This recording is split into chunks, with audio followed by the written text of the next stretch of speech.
The sting came before the words fully landed. My brother's wife had leaned across the table and slapped me, her voice still echoing in the room as if it hadn't quite caught up to her hand. Dinner froze in place. Forks hovered. My father stared into his plate. My nephew smirked like he'd just witnessed something he'd always believed was justified. And my daughter stiffened beside me, her small hands curling into fists.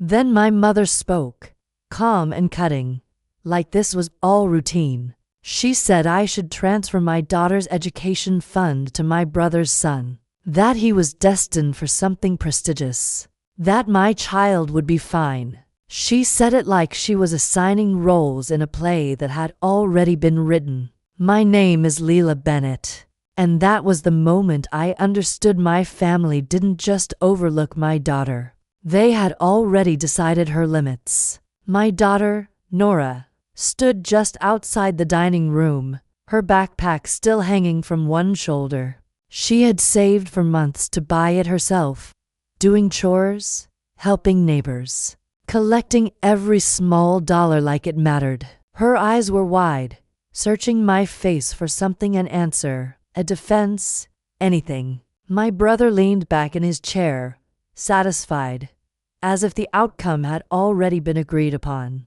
My mother repeated herself, softer this time, but somehow worse. Don't be selfish, Leila. Some children are simply meant for more. Something inside me went completely still. I touched my cheek where the sting lingered, then lowered my hand and looked at all of them. Really looked. The expectation was there, hanging thick in the air. They thought I would give in. I always had before.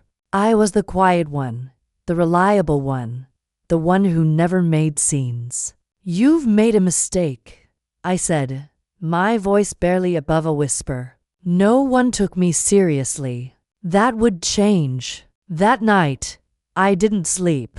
Not because of the humiliation I had lived with their hierarchy for years, but because of the way Nora had looked at me. Not angry, not crying, just smaller, as if she had folded herself inward to fit the space they had assigned her. That look settled into me like something permanent. My brother's family had always been the golden standard.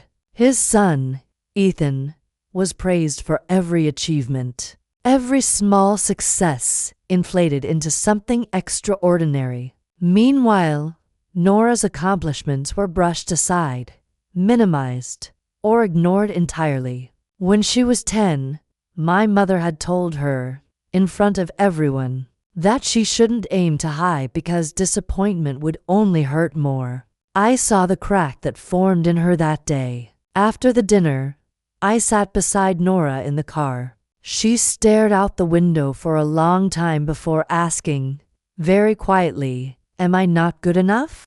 I swallowed hard. "They just don't see you," I told her. "That's their failure, not yours." But I knew words wouldn't be enough. The next morning, everything changed. Not loudly, not dramatically, but with a decision so firm it reshaped everything that came after. I told Nora we were going to build something no one could take from her. Something real, something undeniable. She didn't fully understand then, but she nodded. And that was enough. From that point on, Nora transformed, not in a way that looked impressive from the outside, but in a quiet, relentless way. She woke earlier. She studied longer. She asked questions that reached beyond her years. She stopped looking for approval and started building her own sense of worth piece by piece. At school, teachers began to notice. They said she had a mind that worked differently, that she saw connections others missed. I listened, smiled politely, and kept moving forward. Meanwhile, my family continued their narrative. They said I was being difficult, that I was wasting resources, that I was choosing pride over practicality. Invitations stopped coming. Conversations faded. It didn't matter.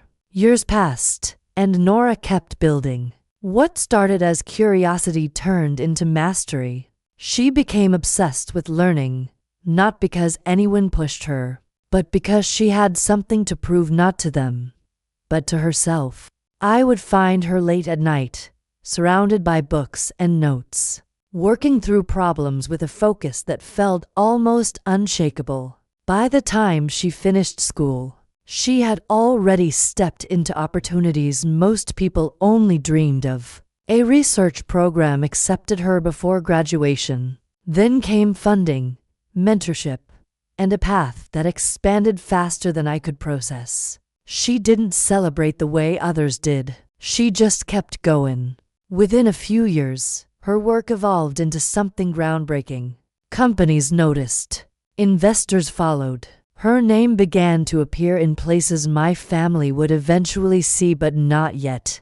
She kept everything quiet, waiting. Meanwhile, my brother's family struggled to maintain the image they had built.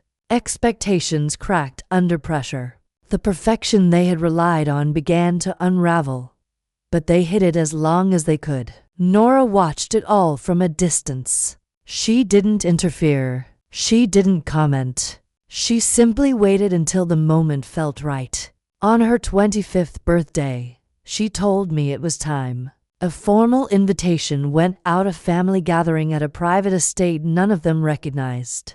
They arrived expecting luxury, not realizing whose world they were stepping into. I stood near the edge of the courtyard, my heart steady but full, knowing what was about to happen. Then the sound came deep and unmistakable. A helicopter cut across the sky, descending with a presence that demanded attention. Everyone looked up. When the door opened, Nora stepped out. Not the girl they had dismissed. Not the child they had underestimated. Someone entirely different. Composed, certain, undeniable. They didn't recognize her at first. Then they did, and everything shifted. She walked toward them slowly, deliberately, until she stood just a few feet away. My mother spoke first, her voice uncertain now, asking questions she didn't deserve answers to. Nora didn't raise her voice. She didn't need to. "This is mine," she said simply. Silence followed, heavy and complete. Then she reached into her jacket and pulled out an envelope. She handed it directly to my brother. He opened it, confusion turning into something far more fragile as he read. "Their debts. Every one of them. I didn't pay them off," Nora said calmly. "I own them." The words landed exactly as they were meant to. Not cruel, not loud, just final. She didn't linger in the moment. She didn't demand apologies. She simply stated what was true. They had decided she wasn't worth investing in. Now she had become something they could never control, never diminish, never claim. Then she turned to me and handed me a second envelope. Inside were documents, investments, and a short note in her handwriting. "Everything I built started with you." For a moment, I couldn't speak. Around us, the silence stretched, filled with everything they hadn't said all those years. Regret, shock, disbelief, it was all there. Nora looked at them one last time, not with anger, but with clarity. "Now we're done," she said. And just like that, we walked away, not from loss, but from something we had already outgrown.